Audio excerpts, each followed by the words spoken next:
كرمنا بقديسة لكن قل مساجة بيسة سائن سناسا ببريسة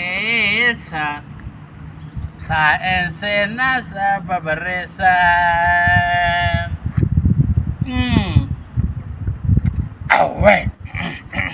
أوي مالتا رفتي قدو قلت دم بشنكوي وصلي ولنزبي كان بقدان جبو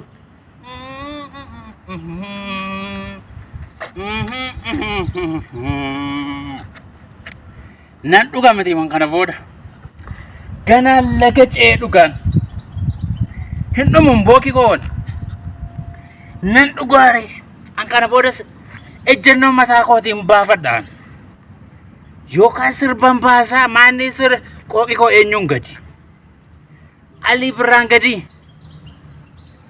acaaluun gadi qooqi koone moo eebboon gadi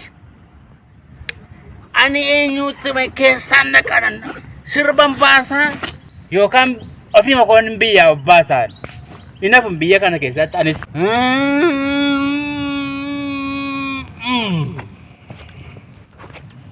ay ana sharfe atare kana booda injira tamale wanta konta duati din ofumaan naannoo kenaan noftee garmaamtiin sharfe yata baat sharfe ragan Akam siya fachaa jira asame haaj mani daadhii kanammoo unatto. daadhu geerru dhugi himminoo semini dhuga waaqa Engadamo sillo leini. Bagaimana udah? Maalla Are men sillo le. akka miira keessa galteer tollee beeka maal na lolle mati na gorsite malee Maali gorsisa akkasumiti gaa gorsa akkasitti naman gorsanii as miira keessa galeeni baay'een sireekame. nan beeka maali koodee jechuun yoomi fure anis dhiifamnaa godhe waan inni si dhiisee deemee fi anis xinnoo shinanaare Miira keessa galtee maanti naa jettetisi anis immoo miiruma keessa galeen sireekame. Ifamana godhe. rakkoon qabu Gorsii akka qaba beektaa akkasittiin hin turre. sirriidha Atis immoo waan baay'ee wal gorsine atis waan baay'ee na gorsite dhimma ilaalcha uummata Afrikaa akkoo waan baay'ee natti himte waan baay'ee nuuf adeemsirraa. inni ani dafee akka waasiin galletti sitti yeroo mara jechamaan ciigoodhaan waliin makee keessa dhokseen sii gala kanaaf dubbiin jechamaa moo amma dhee amma siin galu Maaltu na dhibe beektee haasaa kee gaafasii keessa. Utuma naaroo waan inni nubbadhe. Akka uummata sadarkaa Afrikaa baay'ee na dhibe sharfe haasaan kee baay'ee dafee namaan galu. jechamni namaan galtu yoo kallattiidhaan akkasii sitti mee dafee masii gala dafee si bira darba Ammoo una bira darbaa jirtu wantitti kana laata. kuni si eessitu jedhu yookaan bohaarsitu jedhu kulkittii jedhus Kulkee. innaa gorsa si dabalure ammas Beekotoo ishee gaaficha waa'ee Albertin istaayinii irratti dhaabne mi amma nuyi. waa'ee albertii sitti kaasan naannati immoo miira keessa galte Meerraa atis haala gaarii keessa jirtaa. Waa'ee Albertin istaayinii xinnoo ishee natti meeti. Anis immoo waa'ee sitti mun qaba. alberti kuni seenaa gojjoo wal fakkaata alberti kanas hin jaallataa hinuba kanas namoonni ollaa isaanii maalitti hin jedhu beektaa nama doormaanti nama mee zeeroo wayi nama waan tokko walitti lakkoofne jechuudha akkuma kana naan jedhu naanis seenaa alberti tokko geejjiban qabatu deemsa lafa dheeraa deemaa jedhama alberti seenaa isaa keessatti amma immoo nyaata paastaa jaallataa jedhama paastaa nyaata Nyaata xaaliyaanii moo? akkasii xaaliyaaniinis paastaa nyaatu jedhama kanaaf alberti einstein moodela koodha Egaa immoo maalin sitti huu barbaade beektaa? Gaaffii tokko seenaa naa kaastaa immoo nama tokko mee nama si tola jedhamu oromoo Oromoo. goota oromoo Maalli silas iddoo biraan naqeen kan hin jedhee fi hin gadda. Baargaman naqinii asuma waan baay'ee qabna waan ittiin boonnu qabna. Warra adii kana biraan fiiginii rakkoon qabu isaanii jiinsii isaanii illee jaallachuu rakkoo hin qabu. Kophee isaanii jaallachuu rakkoo hin qabu. Garuu seenaa san keenyaa, gootummaa san keenyaa, dhiirummaa san keenyaa, afaan san keenyaa, aadaa san keenyaa irraanfatanii siin jedhe malee gocha isaanii isa gadhee sanaa jibbiin siin jedhe malee waa'ee isaanii jibbiin jenne. Eengaddani mucaa tokko maalin jedhaa? Hayilee Fidaa eessatti dhalate hin jedheen. Hayilee Fidaa achi utuma buna dhunnuti. Tole achi Hayilee Fidaa eenyudha naan jedhe.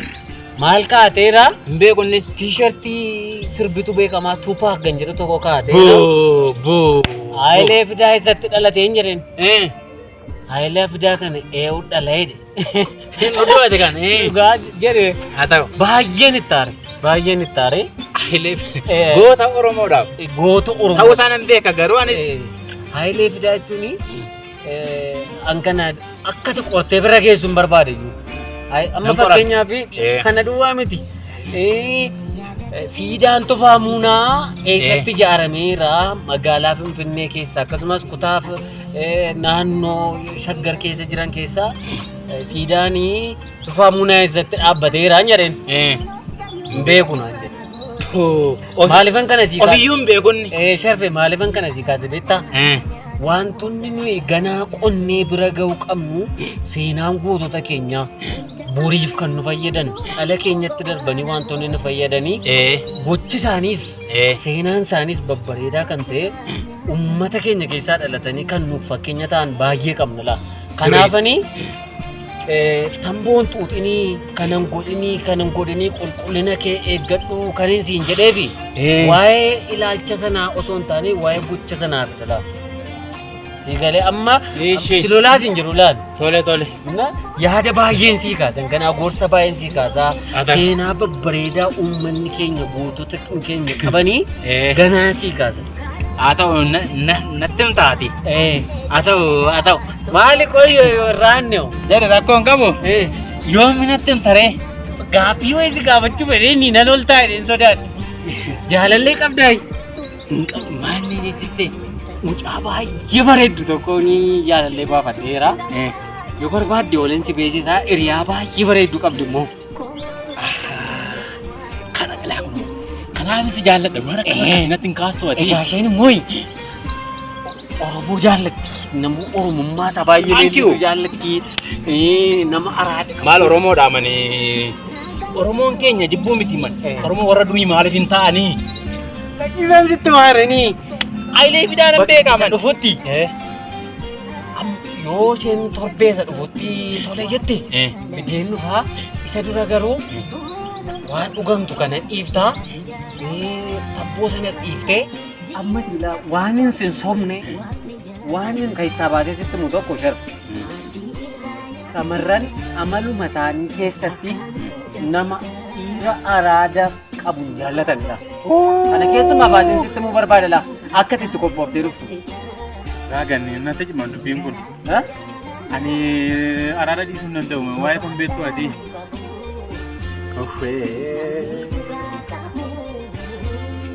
Bitaadutti galee barree barana. Hin dhiistaare. Hin dhiifta malee yoon araada kanarraa sin kutu ta'e moo?